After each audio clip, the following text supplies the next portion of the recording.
Con respecto al deseo de recibir, debemos entender lo que se explica con respecto al propósito de la creación es que el hombre debe llegar a un estado en el que reciba para otorgar y que ese placer es permisible, mientras que el placer en beneficio propio está prohibido.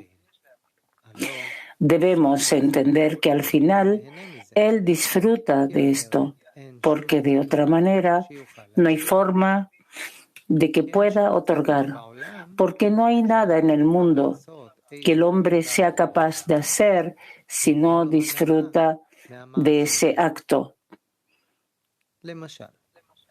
Por ejemplo, si un asesino se dirige a una persona y le pide que le dé su fortuna, y éste cumple su palabra y le concede su pedido y le da lo que pide, entonces debemos decir que esa persona disfruta en darle su fortuna, porque de lo contrario no le daría nada. Porque ¿qué diferencia existe si una persona da su dinero a cambio de una casa o de ropa?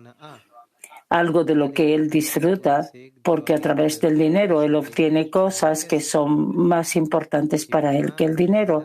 Porque cuando una persona necesita una casa, la casa es más importante que el dinero. De lo contrario, no daría el dinero. Lo mismo ocurre con el asesino. Para él es más importante recibir su vida a cambio del dinero, es decir, que cambia un pequeño placer por uno mayor. De ello se deduce que no hay una sola acción en el mundo que la persona haga a menos que reciba placer en ello. Por lo tanto, cuando la persona otorga al Creador, ciertamente disfruta de esto. De lo contrario, no otorgaría. Entonces, ¿cuál es la diferencia si la persona recibe placer de la recepción o del otorgamiento? Y el punto es que la principal prohibición está en la recepción. Es por la conocida razón del pan de la vergüenza, el pan gratuito, por el cual llega la corrección al recibir para otorgar. Porque entonces, si su placer está en otorgar, ya no tiene vergüenza. Porque cuando una persona le da un regalo a su amigo, debemos decir que el que da disfruta con ello. Pero si el placer viene por el otorgamiento, entonces no hay vergüenza. Porque el rico no se avergüenza cuando le da a un pobre, aunque disfrute con ello. ¿Cuál es la diferencia en la división del alma de Adam Rishon en 600,000 almas? En Panim Masbirot se expone una alegoría al respecto, que es como el rey que quería transferir un gran tesoro, pero temía que le robaran si se lo daba a una persona. Entonces, ¿qué hizo? Lo dividió en centavos y se lo dio a muchas personas para que transfirieran el tesoro a otro lugar.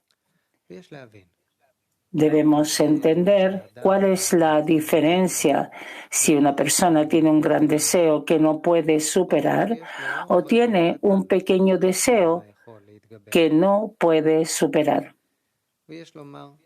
Debemos decir que finalmente vemos que la persona puede superar una pequeña pasión, pero le cuesta con una grande. Y lo que decimos es que siempre se tiene mitad y mitad.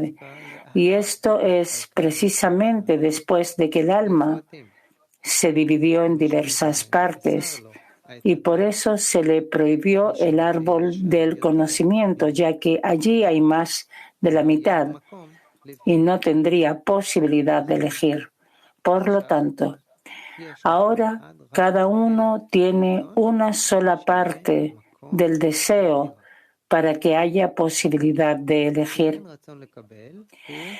El deseo de recibir es la esencia del hombre, considerado como la renovación de la existencia de la nada.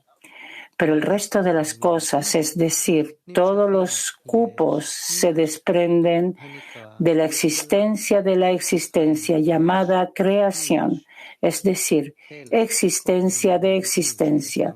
Sin embargo, todos los tipos de llenados del mundo se desprenden de la existencia, es decir, que el Creador los incluye, lo que no ocurre con las cosas negativas, es decir, las carencias y los sufrimientos, que son algo nuevo.